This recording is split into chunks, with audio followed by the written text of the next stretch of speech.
Փառք Աստծուն։ Ուզում եմ հիշեցնել սիրելիներ Հովանու ավետարան 7-րդ գլխից, այն հատվածը վերջի հատվածն է 37-ից ավելի ճիշտ, տոնի վերջին օրը գրված է Հիսուսը կանգնել էր, կաղաղակեր ու կսեր. Եթե մեկը ծարավ է, թող ինձի գա ու խմե։ Տոնի վերջին օրը Հիսուսը կանգնել էր, աղաղակում էր ու ասում էր. Եթե մեկը ծարավ է, թող ինձի գա ու խմե։ Ես մտածում էի իմ ներսում, ասում էի, երբ որ հենց հիմա այտենց որոշ ժամանակ առաջ էի այդպես մտածում, ասում էի, որ հիմա լսեմ այդ ձայնը, ոնց կգնայի մոտիկ, ինչ կասեի, ոնց կանեի այդ պահին, եթե ես էլ այնտեղ լինեի, այդ խոսքը այսօր էլ իրական է։ Ու հենց հիմա էլ հնչում է էլի մեր ականջներին Հիսուսը ասում է. Եթե մեկը ծարավ է, թող ինձի գա ու խմե։ Հարցի երկրորդ կողմը այն է, թե ինչի մարդիկ չեն գալիս։ Ինչի հազարավորներ լսում են, բայց իր հետևից գնում են 10 հոգի, օրինակ։ Օրինակի համար թվեր եմ ասում։ Ինչի համար են լսում բազում ժողովուրդ, միլիոնավոր ժողովուրդ, բայց իր հետևից գնում, չգիտեմ, 100,000-ները, օրինակի համար։ Ինչի համար է այդպես։ Այսօր այս դահլիճում, չգիտեմ, քանի մարդ կա, ստեղ թվեր չասեմ, բայց լսում ենք բոլորս, բայց այդ ծարավով արդյոք գալիս ենք իրանից խմելու, թե ոչ։ Հիսուսը նորություն չի ասել ինձ ու քեզ, Եսայի մարգարեի շուրթերով նույնը մարգարեացել է Եսայի մարգարեն, էլի կյանքի ջուրը Հիսուսից խմելու, Քրիստոս կյանքից խմելու համար, էլի ասում է 55-րդ գլխում, ով ծարավ է, եկեք ջրերի մոտ։ Նույն խոսքը էլի լսում ենք այդտեղ։ Նորից կրկնեմ, նորություն չի ասել Հիսուսը։ Հնարավոր է այսօր իմ ու քո ականջը ստեղ ներկա լինելով, որ եկել ենք ստեղ, ականջդ սովորա կամ ուզում ես դու լսես նոր բան, որ քեզ ասի Տերը, ինչ որ նոր պատմություն լսես, ինչ որ օրինակներ լսես հետաքրքիր, բայց նորից կանչում է Հիսուսը ինձ ու քեզ ասում է, տոնի վերջին մեծ օրը Հիսուս կանգնել էր, աղաղակում էր ու ասում էր, եթե մեկը ծարավ է, թող ինձի գա ու խմե։ Այսօր իմ ու քո ներսում թող այդ հարցը, եթե չկա առաջանա ու մտածենք, ինչի համար չկա այդ ծարավը, ինչի համար ես այդպես չեմ գալի, այդ նույն խոսքերը ես լսում եմ, այսօր էլ կենթանի Աստծո հոգին իմ ականջներին հասցնում է այդ խոսքը, եթե մեկը ծարավ է, թող գա, եկեք ու խմեք, բայց մարդիկ հարյուրավորներով գալիս լսում, հետ են վերադառնում տուն, այն ժամանակ էլ Ես այդ համարը շատ եմ սիրում Ղուկաս 9:23-ը ասում է իր հետևից եկող ժողովրդին ամբողջ է գալի, էլի բազմություն է գալի իր հետևից, ասում է եւ ամենուն կսեր, բոլորին կասեր, եթե մեկը կուզե իմ հետևից գալ, թող իրան զուրանա եւ ամեն օր իր խաչը առնե ու իմ հետևից գա։ Ես այս հարցը շատ անգամ սրա մասին էլ խոսել եմ Եթե ես այդտեղ աշակերտներից մեկը այդպես եղել է, չէ՞ դեպք, այն որ 12 տարի դեռատեսության մեջ լինող կինը, որ մոտենում է Հիսուսի հագուստին, հանդերձին, քղանցքին դիպչում է, Հիսուսը պտտվում, ասում է, ինձ ով դպավ։ Աշակերտները ասում են, այս բազմություն է, ոնց ես ասում, ով դպավ։ Լիքը մարդ հնարավոր է, չէ՞ կապնի։ Բազմությունը սենց իրար հետ գնում են։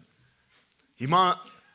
նույնպես ես ինձ որ պատկերացնում եմ այդ ժամանակ լինեի աշակերտների հետ, ես այդ հարցը կտայի, կասեի, ամենքին ասում ես, բոլորին ասում ես, եթե մեկը կուզե իմ հետևից գալ, բոլորը գալիս են քո հետևից ես բազմությունը, չէ, Տերը գիտի ինչ է ասում, ու կարևոր է, որ այսօր ես ու դու իմանանք Տերը ինչ է ասում, ինքը գիտի ինչի համար է ասում, եւ ամենքին էր ասում,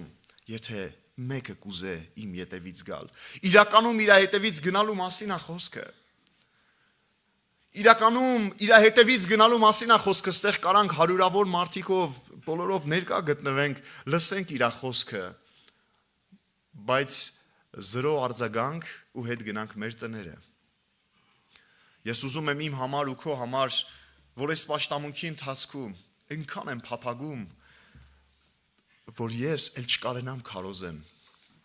Իզնից հետո եղբայրները չկարենան քարոզեն, կարիքը չլինի այդ իմաստով։ Տիրոջ ամպը, Տիրոջ հոգին լցնի մեր ներսը։ Տերը կարիքի է պատասխանում։ Հասկանում եք, Տերը ծարավին է պատասխանում։ Որտեղ չկա ծարավ, ունդեղ ասում ենք Տեր լցրա, զորացրա, ունդեղ չկա արձագանք։ Ունդեղ իրականա դառնում են աղոթքները, այն սաղմոսները, այն մեր աղոթները, որ մի լռիր իմ Տեր, այն երգերը, որ ասում ենք ինքը չի ուզում լռի իմ ու քո կյանքում։ Բայց պատասխանում է կարիքին ու ծարավին, երբ որ քո ու իմ ներսում չկա ծարավ ու կարիք, ինչքան էլ ասենք, խոսա, ինչքան էլ ասենք մի լռի, պատասխանում է ծարավին, պատասխանում է կարիքին, եթե ներսում կա կարիք, անպայման պատասխանված հետ ես գնում, անպայման լցված, կշտացած, ծարավատ հագեցած հետ ես գնում։ Խնդրում եմ ուղակի, աղոթք արա հիմա քո նստած տեղում, եթե քո ներսում չես տեսնում փափագ, եթե քո նստած տեղում չես տեսնում ծարավ, ուղակի եկել են քո ոտքերը հաճախել են այսօր ստեղ, սովորական կիրակի է քո համար հնարավոր է։ Հիմա քո նստած տեղում աղոթք արա, ասես ուզում եմ հենց ինձ վերաբերվի այս խոսքը, որ կանգնել էր ու աղակում ասում են, եթե մեկը ծարավ է թող ինձ գա։ Ես ասեմ, ես ուզում եմ լցվեմ այդ ծարավով, որ իմ ներսը կարիքից աղակի ու կանչիկ ես, ու դու կշտացած հետ ես գնալու։ Սիրելիներ, դա փաստ է, ես նորություն չեմ ասում։ Ինքը պատասխանում է կարիքին։ Եթե կա ծարավ, այդ մարդն է ջուր ուզում։ Այն մարդ, ով իրա վրա համարում ունի, այն մարդը, ով իրա վրա պատկերացում ունի, որ իրա մոտ ամեն ինչ լավ է, որ ինքը լավն է, ինքը կարիք չունի բժշկի։ Չնայած որ աղոթքի մեջ հնարավոր է լիքը անգամներ ասում է բժշկի, ողորմի, այս արա, այն արա, լիքը խնդրվածներ, բայց զրո արձագանք հետ է վերադառնում տուն, ինչի։ Որովհետև ասում է առողջները բժշկի կարիք չունեն։ Ինքը եկել է գերիներին ազատելու։ Ինքը եկել է կոտրած սիրտ ունեցողներին ողորմություն անելու։ Ինձ ու քեզ, եթե դու չես գտնվում այդ վիճակում, աղոթք արա, որ իջնես հիմա։ Աղոթք արա, որ իջնես քո գահից, իջնես քո փառքից, իջնես քո ներսի դրած բեմերից, իջնես քո հաղթանակած, չգիտեմ, մրցանակներից, որտեղ քո մտքի ու երևակայությունների մեջ ինչ-որ բաներ ես ստանում։ Մենք չունենք ոչինչ։ Այս աշխարհ եկել ենք մերկ, գնալու ենք մերկ, չենք բերել ոչ մի բան ու իր առաջ կանգնելու էլ ոչ մի բան չենք արել կամ կարողանալ անենք, որ արժանանանք իր սիրուն։ Ամեն ինչ արել ու տվել է մեզ, բայց մենք մեր վրա համարում ունենալով, մեզ մի բան, մեզ երևակայելով, մեզ մի բան կարծելով, զրկվում ենք կյանքից, զրկվում ենք կյանքի ջրից, զրկվում ենք կյանքի հետ հաղորդ լինելուց։ Ես շատ եմ մտածել այս ուղղությամբ։ Ուրիշ ձև, ուրիշ տարբերակ չկա։ Մատթեոս ավետարան 11-րդ գլուխ 28 խոսքում մեր շենքի պատին էլ գրված այս համարի սկզբի հատվածներից։ Եկեք ինձ մոտ բոլոր հոգնածներ եւ բեռնավորվածներ։ Հիսուսը էլի կանչում է, եկեք ինձ մոտ։ Եվ ես հանգիստ կտամ ձեզ։ Մեզանից շատերը հնարավոր է փափագում են հանգստի։ Մեզանից շատերը հնարավոր է ուզում են առողջություն։ Մեզանից շատերը հնարավոր է ունեն նյութական խնդիրներ, ուզում են մի փոքր նյութական կայունություն թեկուզ, ստաբիլ լինի մի քիչ ինչ-որ բաներ։ Ու իրանք ուզում են հանգիստ լինի, ֆիզիկապես էլ։ Հիսուս ասում է, եկեք ինձ մոտ հոգնածներ ու բեռնավորվածներ։ Այն մարդիկ, ովքեր հոգնել են իրենցից, իրանք կարիք ունեն Տիրոջ ու իրանք են գտնում հանգիստ։ Դրանից հետո ասում է, ինձանից սովորեք, որ հեզ եմ ու սրտով խոնար եւ ձեր անձերի համար հանգստություն կգտնեք։ Անձից հրաժարվելու ու խոնարհության մեջ է, որ գտնում ես հանգիստ։ Անձից հրաժարվելու, քո անձից, քո փառքից հետ կանգնելու մեջ է, որ սկսում ես ապրել Տիրոջ հետ ու գտնում ես հանգիստ իր գրկում։ Ամբակում 2:4 երկրորդ հատվածը ասում է հպարտ մարդու հոգին իր ներսիդին ուղիղ չէ։ Թարգմանություններ կա, որտեղ ասում է հպարտ մարդու հոգին իր ներսում անհանգիստ է, հանգիստ չի գտնում։ Այդպես է թե չէ։ Երբ որ քեզ նեղացրել են, վիրավորել են ու եսասիրությունը, չգիտեմ, ինքնագնահատականը իջել է, ներսը տակտու վրա է ալնում, չէ՞։ Այո, ներսը հանգիստ չի, հպարտ մարդու հոգին իր ներսիդին հանգիստ չի, բայց արդարը իր հավատքով պիտի ապրի։ Բայց այն մարդը, ով համաձայնվում է հրաժարվի իրանից, սկսում է ապրել իր հավատքով Աստծո վրա ունեցած։ Սիրելիներ, բոլորս ուզում ենք հանգիստ, բոլորս ուզում ենք կոմֆորտ, բոլորս ուզում ենք առողջ, բոլորս ուզում ենք ու լիքը բաներ ուզում ենք հոգևոր եւ ոչ միայն հոգևոր կյանքի համար։ Բայց ճանապարհը մեր համար մեկն է՝ հրաժարվել անձից։ Ես նորություն չեմ ասում։ Ինձ մեկ կողքից ասում են, քո բոլոր քարոզները մի ուղղությամբ են գնում։ Ինչ համարներ էլ վերցվի, մեկը մի ուղղությամբ է գնում, որովհետև իմ կյանքում տենում ու համոզվում եմ, որ Հիսուսի հետ ապրելու համար ճանապարհը մեկն է։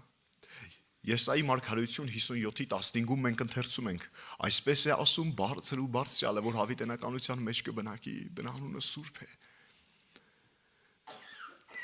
Ասում է, ես բնակվում եմ բարձրումը եւ սուրբ տեղը, բայց լինում եմ կոտրած ու խոնար հոգի ունեցողի հետ։ Ուզում ես իր հետ լինես, ճանապարհը խոնարհվելն է։ Ու շարունակությունը, որ խոնարհների հոգին կենթանացնեմ եւ կենթանացնեմ սրտով կոտրվածներին։ Այն հոգիները, որ իմաստեղ ներկա են, ու իրենք համարում են, որ իրենք կենթանի են, իրանց մոտ լավ է, իրանք քայլում են, առողջ է իրանց մոտ, հոգևոր կյանքի մասին եմ խոսում։ Իրանք ինչ կարիք ունեն կենթանացվելու, ասում են խոնարհների հոգին կենթանացնեմ։ Այն մարդիկ դրա կարիք ունեն, ովքեր տեսել են, որ առանց Աստծո իրանք չկան ու բանի պետք չի իրանց կյանքը, հետ են կանգնել իրանց փառքից ու իրանք կարիք ունեն Տիրոջ, որպեսի ոչ թե գա ու ողորմի, օրհնի, այլ որ իրանք Տիրոջ մոտ մնան։ Լավ կլինի թե վատ, իհարկե միշտ լավ է լինում, բայց իրանք խաչ են քաշել իրենց վրա ու իրենց հետաքրքիր չի իրանց անձը, իրենց փառքը։ Բայց եկեք խոստովանենք, մենք չենք սիրում աղոթել, մենք չենք սիրում խոնարհվել, մենք չենք սիրում ընթերցել, մեզ թողել մենք պաշտամունքի էլ չեն գա, ինչքան հաճելի է պառկել ուղակի, ոչ մի բան չանել, բայց մենք սիրում ենք փառքերը ստանալ սիրում ենք, ծափահարություններ ստանալ սիրում ենք, գովալ մեզի սիրում ենք։ Այդ խոսում է նրա մասին, որ մեր անձի հետևից ընկած ենք գնում առաջ։ Ես ձեզ պատմել եմ ու շատ տեղերում ասել եմ սրա մասին, տարիներ առաջ ես աղոթք էի անում ու ասում էի Տեր Հիսուս, մի քիչ տրտունջ կար իմ ներսում, սխալ կար իմ աղոթքի մեջ ու ասում էի Տեր Աստված, ինչպես է լինում, որ կարդում եմ Սուրբ Գիրքը, ինձ առաջնորդում ես խոնարհության ճանապարհով, ասում ես ինձանից սովորեք, հեզեմ ու սրտով խոնարհ։ Միտեղ չկարդացի, որ կանչում էր աշակերտներին ու ասում էր, եկեք սովորացնեմ ձեզի կույրին ոնց պիտի բժշկեք, եկեք սովորացնեմ, ձեռը աջ, ձեռը բարձր, այն մեկը ինչ որ ձևեր, ցույց չի տալի։ Եկեք ձեզի սովորացնեմ ոնց պիտի դիվահարին այսպես անեք, այնպես անեք, այս ինչ մեկին այսպես, այն մեկին, չէ։ Բայց սովորեցնում է, ինձանից սովորեք, որ հեզեմ ու սրտով խոնարհ, այսի սովորեցրել է։ Երանի մենք այս դասը վերցնենք ու գնանք առաջ, սովորելու սրա մեջ գնալու առաջ։ Ու ես մտածում էի ու ասում էի, ինչի՞ց է, որ իմ աղոթքների մեջ առաջնորդում ես խոնարհվելու, կարդալուց խոնարհվելու, գնում եմ պաշտամունքի լսելու, քարոզը լինում է խոնարհվելու, երգեր են երգում, երգերի մեջ խոնարհվելու, բայց իմ մտքիս մեջ կար անձնավորություն, ով որ իմ նման պաշտամունքի էր մասնակցում, էլի հավատացյալ էր անվանված, հավատացյալ էր համարվում,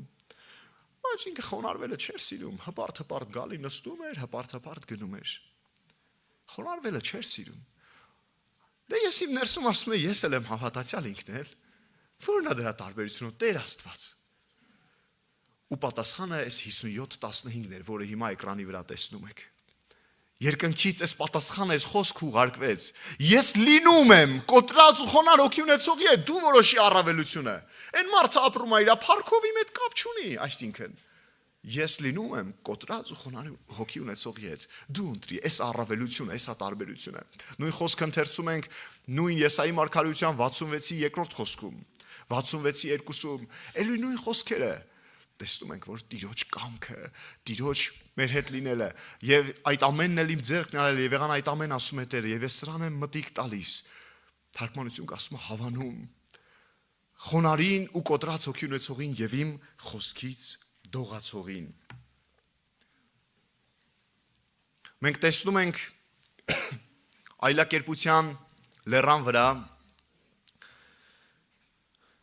աշակերտները տեսան մեծ բաներ, Պետրոսը, Հովհաննեսն ու Հակոբոսը։ Շատ մեծ բան տեսան իրանք, տեսան Հիսուսի այլակերպվելը, տեսան Եղիային, Մովսեսին, Իսրայել ժողովրդի մեջ մեծ մարգարեների։ Ու որպեսի ոչ մի բան չխառնվի իրանց տեղերում, երկնքից հնչեց ձայնը. Դա է իմ սիրելի որդին, որին ես հավանել եմ։ Մկրտության ժամանակ մենք տեսնում ենք միջև այլակերպությունը ամենասկզբում։ Մենք տեսնում ենք էլի նույն վիճակը։ Հովհաննես մկրտչի միջոցով մկրտվում է Տեր Հիսուս Քրիստոսը, Սուրբ Հոգին աղավնու կերպարանքով իջնում է Հիսուսի վրա, ու էլի երկինքը բացվում է ու նորից ձայնը. դա է իմ սիրելի որդին, որին ես հավանել եմ։ Իմ ու քո կյանքում ինչ էլ որ կտեսնես, ինչ էլ որ կլինի, քո հետ, քո աչքերը կտեսնեն Պետրոսի ու Հակոբոսի, Հովհաննեսի նման։ Նպատակը մեկն է՝ փառավորել Քրիստոսին, բարձրանա Տերը, փառավորվի ինքը ու իր անունը միայն։ Բոլոր հեղինակությունները թոցացրանան։ Իմ անձը, իմ փառքը պիտի ցածրանա։ Միայն Տերը պիտի բարձրանա։ Միայն Տերը այդպիսի համարները ուղիղ կա, խոսել ենք սրա մասին, չեմ ուզում ընդլայնվել այդ ուղղությամբ։ Միայն Տերը պիտի բարձրանա, քո ու իմ աղոթքը այսպես լինի ամեն օր, որ համաձայնվենք, որ ինքը փառավորվի, ինքը բարձրանա, ու դու դրանով հետո ուրախանալու ես։ Տենալով իր փառավորվելը դու ուրախանալու ես։ Այս խոսեցինք, այս ամենը ինչ որ խոսեցի նրա մասին, որ երկրի վրա մարդը ինչպես կարող է ապրել Քրիստոսի հետ։ Լինի հավատացյալ, բայց ամեն օր ապրի Քրիստոսի հետ, վայելելով իր մտերիմ հարաբերությունը Տիրոջ, վայելելով Տիրոջ մտերմությունը, վայելելով Տիրոջ ներկայությունը ամեն օր։ Ես մի բան ասեմ, հնարավոր է ոմանք իմ հետ համաձայն չլինեն իրանց ներսում հիմա։ Մարդիկ կան, ովքեր համակերպվել են հոգևոր այնպիսի կյանքի հետ, որ իրանք ասում են հելնել ու ընկնելու կյանք է հոգևոր կյանքը, քանի որ դրա պատճառով հնարավոր է ապրել, հնարավոր է ունենալ աղոթքներ, որոնց մեջ հաղորդակցությունը չկա երկնքի հետ։ Ու ինչքան այդպես, ով է մեղավոր դրա համար, ով է պատճառը դրա։ Միթե ես չեմ, միթե դու չես։ Մեր անձի ու մեր փառքի վրա համարում ունենալով մենք խոչընդոտում ենք ներքին սենյակ մտնելը, մենք խոչընդոտում ենք Տիրոջ քո վրա իջնելը, Տիրոջ քեզ ծածկելը։ Ու հետո ասում ենք, դե հոգևոր կյանք է, ընկնել հելնելու կյանք է, կարա սենց օրեր էլ լինեն։ Ես չեմ համակերպվում դրա հետ։ Ես համաձայն չեմ դրա հետ։ Ես եմ մեղավորը, ես եմ պատճառը, որ իմ աղոթքը չի ստացվում ու ես չեմ վայելում Տիրոջը։ Դու ես պատճառը, ոչ մեկ պատճառը չի։ Ամսաթիվը, մարտի 1-ն այսօր դրա համար չէ, ամսաթիվը կապ չունի։ Երկրամասը, տեղամասը կապ չունի։ Քո գտնվելու այսօրվա քո աղոթքի վայրը կապ չունի։ Քարոզող եղբայրը կապ չունի։ Քո կողքին աղոթող քույրերն ու եղբայրները կապ չունեն։ Քո գլխաշորի գույնը կապ չունի, քո ձայնի տոնը, քո հիվանդ ու առողջ ելնելը կապ չունի, ոչ մի բան կապ չունի, ստեղ կապ ունի քո սիրտը, որ չի համաձայնվում կոտրվել Տիրոջ առաջ։ Դրա համար զրո արձագանք վերադառնում ենք տուն։ Այսօր ես ու դու կարիք ունենք հիմա մեր նստած տեղում աղոթք բարձրացնելու Տիրոջը ու ասելու ես ուզում եմ կարիք արտանա իմ ներսում, Ծարավ բացվի, ինչպես երկիրը տեսել ենք, չէ, հողը ջրած կլինենք, թեկուզ ծաղկամանում ծաղիկ ջրած կլինենք, երբ որ երկար ժամանակ ջուր չի քաշել ու ճակճկած է, ցամաք է այդ հողը ու կարիք ունի ջրի, որ ջուրը լցնում է, ասես ճպճպալով քաշում է ջուրը իր մեջ, հագենում է այդ ծաղիկը։ Ու իմ ու քո սիրտը նման է այդ հողին, որ ճակճկած է ու ջրի կարիք ունի, ու այդ կյանքի ջուրը այսօր ջրի տալիս է Տերը։ Ով որ գալիս է իր մոտ, տալիս է այդ ջուրը, այսօր էլ հրճակվում է այդ խոսքերը, այսօր էլ ասվում է այդ խոսքերը, բաց սիրտդ իր առաջ ու կլցվի քո ներսը, իր ներկայությամբ գալով ամբողջ քո ներսի անապատը կվերածվի այգի, քո ներսի բոլոր չորությունները կվերածվեն պարտեզի, ուրախացած հետ կգնաս Տիրոջով։ Այս ամենը այո խոսեցինք այն վիճակի մասին, որ Տիրոջ հետ ապրել, երկրի վրա ապրել ու ամեն օր ապրել իր հետ։ Քիչ առաջ ասեցի այս նախադասությունը, մի համարել ընթերցում եմ ու ավարտենք։ Այս նախադասությունը ասեցի, որ մարդիկ կան, ովքեր համակերպվել են այդ վիճակի հետ, որ հնարավոր է Տիրոջ հետ ամեն օր չվայելեն ու այդպես էլ գոյատևեն, յոլա գնան։ Ես չեմ պատկերացնում։ Պատկերացնելը պատկերացնում եմ, բայց չեմ ուզում պատկերացնեմ, չեմ ուզում շարունակեմ այդպես։ Չեմ ուզում քո կյանքում տենամ այդպես, չեմ ուզում իմ կյանքում առավել ևս։ Չեմ ուզում, որ մեկի կյանքում ու Տերն էլ չի ուզում, Տեր ուզում է ամեն օր, ընթերցել ենք այդ համարները, ամեն օր ձեռքերս մեկնել եմ, ասում եմ տարածել եմ ժողովրդին, ամեն օր ինքը ուզում է, որ դու ամեն օր իր գրկում լնես, ամեն օր վայելես իրան։ Բայց մարդիկ կան, ովքեր մտածում են, որ այս երկրի վրա ոնց կան այդպես ապրեն, չփոխեն ոչ մի բան, դե ոչինչ, մի քիչ հպարտություն կա, մի քիչ եսի հետ բան, այտենց հարցեր կա, բայց վերջում երկին գնալուց առաջ ընտրությունս քանի որ Տերն է, մկրտվել եմ կամ համաձայնությունս տվել եմ Աստծուն, դե վերջում ինձ կտանի։ Փրկությունը ոնց էր։ Փրկությունը մեզնից կախված չէր, չէ՞։ Ավսյո։ Այո, մեզնից կախված չէր։ Փրկությունը շնորհք է։ Փրկությունը նվեր է ինձ ու քեզ։ Բայց ուզում եմ ոչ թե մի ավետարանիչի ու քարոզչի խոսքեր մեջ բերել, այլ հենց Հիսուս Քրիստոսի Մատթեոս ավետարան 18-րդ գլուխ 3-րդ խոսքը։ Ուսավ, ճշմարիտ կսեմ ձեզի։ Եթե դարձի չգաք եւ երեխաների պես չլինեք, երկնքի թագավորությունը բնավ պիտի չմտնեք։ Երկրի վրա ապրել, Տիրոջ հետ ապրել ու այն մարդիկ, ովքեր չեն համաձայնվում ապրել, դրա տարբերությունը խոսեցինք։ Երանի որ բոլորս համաձայնվենք ամեն օր ապրելու իր հետ, հրաշք կյանք է, դա օրհնյալ կյանք է, հաջողված կյանք է հոգևոր, ամեն օր ապրելու իր հետ։ Այս համարը ընթերցեցի այն մարդկանց համար, ովքեր մտածում են, դե ոչինչ, տենց քանի որ ընտրել եմ իրան, տենց գնամ, վերջում էլ երկին կգնամ, ոչինչ, հիմա դե մի քիչ էլ էս մեկից այն մեկից տարբեր եմ։ Եթե չխոնարհվեք, եթե չիշնեք, երեխաների պես չլինեք, տղուց պես, մանուկների պես չլինեք, որ իրանց վրա վստահություն չունեն երեխեքը, վստահում են լիարժեք իրանց ծնողին։ Բնավ երկինք պիտի չմտնեք։ Սա զգոնացնող համար է, զգոնության համար է մեզ, արթնացնող համար է այն մարդկանց, ովքեր մտածում են դե ոչինչ, այս մեկին վիրավորեցի, այս մեկի ոտը կոխրջեցի, այս մեկի հետ վատ խոսացի, ես տենցնեմ, ես ուղիղ ասող մարդ եմ։ Արդյոք Տիրոջը հաճելի է քո կյանքը։ Աղոթենք։